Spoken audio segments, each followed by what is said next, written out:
Bonsoir à tous, bienvenue dans Question Directe sur ATV Guadeloupe. Notre invité ce soir, Nicole Herdan, conseillère départementale de Guadeloupe. Bonsoir. Bonsoir, Eddy Planté. Alors avec vous, on va évoquer ces premières assises territoriales de lutte contre le gaspillage alimentaire en Outre-mer. On parle de gaspillage alimentaire dans un contexte de précarité alimentaire parfois. Oui, alors permettez-moi d'annoncer tout de même trois chiffres, et des chiffres qui sont absolument ubuesques. C'est 30% de la production alimentaire qui est gaspillée. Et c'est vrai que si on devait comparer le gaspillage alimentaire à un État, ce serait un pays en tout cas, ce serait le troisième émetteur de gaz à effet de serre. Donc on considère que le gaspillage alimentaire est également une problématique qui doit être traitée sur le plan environnemental, sur le plan social et sur le plan éthique. Comment considérer que vous avez sur le plan national et mondial 840 millions de malnutris et qu'à côté de ça, il y a du gaspillage. Donc, c'est toutes ces questions qui nous imposent, qui nous amènent aujourd'hui, en tant qu'élus du conseil départemental, en charge justement de la solidarité humaine. Oui. C'est toutes ces questions qui nous imposent de nous engager dans une démarche de territoire pour apporter un mieux-être, une qualité aux citoyens du territoire. Donc, ces assises, c'est l'occasion de sensibiliser, de faire passer un message auprès. Quelle est la réalité aujourd'hui en Guadeloupe sur ce sujet, ce dossier du gaspillage alimentaire? Alors, vous posez là une excellente question. Je pourrais vous la retourner. Quelle est la réalité sur le territoire? Quand on fait des recherches, on se rend compte que sur le plan mondial, l'organisation, la FAO, celle qui est chargée, l'Organisation des Nations Unies chargée de l'alimentation, présente des chiffres précis. Sur le plan national également. La preuve, c'est qu'on a un corpus juridique et réglementaire qui a été mis en place, la loi de transition énergétique, la loi de lutte contre le gaspillage alimentaire. Donc il y a tout un cheminement national qui est mis en place. Sur le territoire, on n'a aucun élément chiffré, sauf certainement les 347 kilos de déchets. Et même dans cette réflexion de gestion des déchets alimentaires, on n'a pas intégré le volet, le segment alimentaire. Et donc c'est pour cela que justement, la collectivité départementale a décidé, elle aurait pu faire des appels à projets pour accompagner les acteurs et aller mettre des actions de sensibilisation, etc., pour lutter contre le gaspillage alimentaire. Nous avons jugé utile de faire un état zéro, donc on n'a pas d'éléments, et le scoop, c'est demain. Demain, il y a une étude diagnostique qui a été lancée par la collectivité départementale, elle est faite par Calista, et demain, les éléments chiffrés, l'état zéro, ces éléments seront dévoilés au public dans l'hémicycle du conseil départemental pour caractériser le gaspillage alimentaire sur notre territoire. Alors, une autre question précise, est-ce que justement cette loi contre le gaspillage alimentaire est appliquée en Guadeloupe? Parce que, par exemple, les grandes surfaces, justement, aident les associations caritatives, reversent les surplus aux associations. Oui, alors nous sommes rendus cet après-midi à la Banque alimentaire qui nous a présenté des chiffres et il y a une très forte, une nette progression dans la dynamique parce qu'effectivement, la loi Garot, du nom du député de passage sur le territoire, Guillaume Garot, tout à fait, député de la Mayenne, a mis en place une procédure incitative.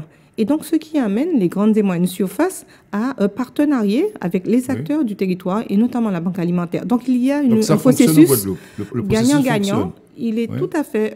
et ça s'est amplifié du fait de la loi, parce que la loi est là pour fixer le cadre. Et donc, la Banque alimentaire se trouve dans un processus sécurisé. Et donc, les GMS, les grandes et moyennes surfaces, ont compris la nécessité de jouer le jeu. Mais au-delà de cette démarche qui vise à lutter contre le gaspillage alimentaire, je le disais, c'est surtout éthique. Parce que concrètement, l'étude Calista nous le montre. Au niveau national, ils vont dire que le gaspillage alimentaire, c'est 100 € par ménage. C'est une perte économique. Ici, sur notre territoire, quand on parle de gaspillage alimentaire, dans les familles, les ménages sont les premiers concernés. Et c'est 20 kilos de déchets alimentaires par an et par foyer. Donc c'est colossal, sur le plan national. Sur le territoire, demain, vous verrez ce que ça représente. Et nous, sur le territoire, vous savez ce qu'on dit? Ne gaspillez pas, il y a des enfants qui meurent de faim.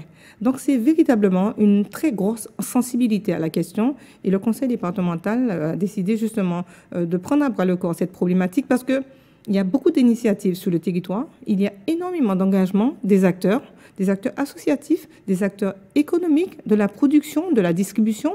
Mais toutes ces actions sont éparses. Et la collectivité départementale, dans son rôle de coordination, a fait le choix de planifier et d'organiser ces assises pour donner la parole aux acteurs et pour développer la vraie synergie qui déboucherait sur un plan d'action des premières assises territoriales de lutte contre le gaspillage alimentaire. On le sait, ce dossier social, c'est l'une des compétences de la collectivité départementale. Est-ce que, selon vous, vous diriez que la précarité, situation de précaire en Guadeloupe, gagne du terrain par rapport aux remontées que vous avez? Oui, la précarité gagne du terrain, mais les actions qui sont mises en place, les acteurs associatifs jouent un rôle prédominant. Sont actifs.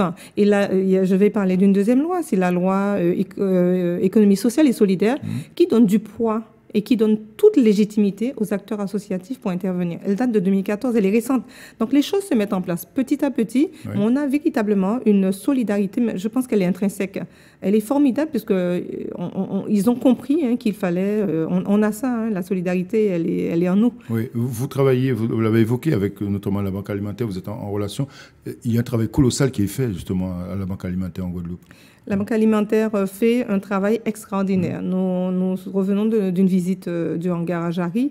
Et je n'ai pas le chiffrage, mais je pense que la banque pourra vous communiquer ces éléments-là.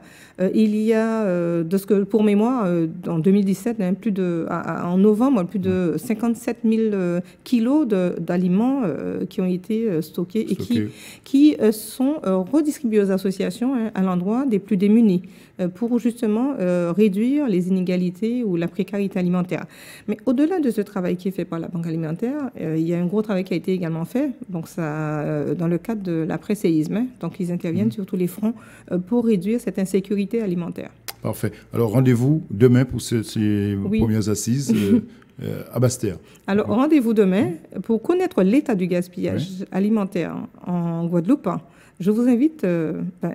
on a des publics bien ciblés, particuliers. Donc, demain à partir de 9h, où l'étude Calistat sera présentée. Donc, dans l'après-midi, il y aura des ateliers qui intègrent la hiérarchisation, justement, donc de la prévention, donc un atelier sur la prévention, un atelier sur les dons alimentaires et un atelier sur la valorisation des produits.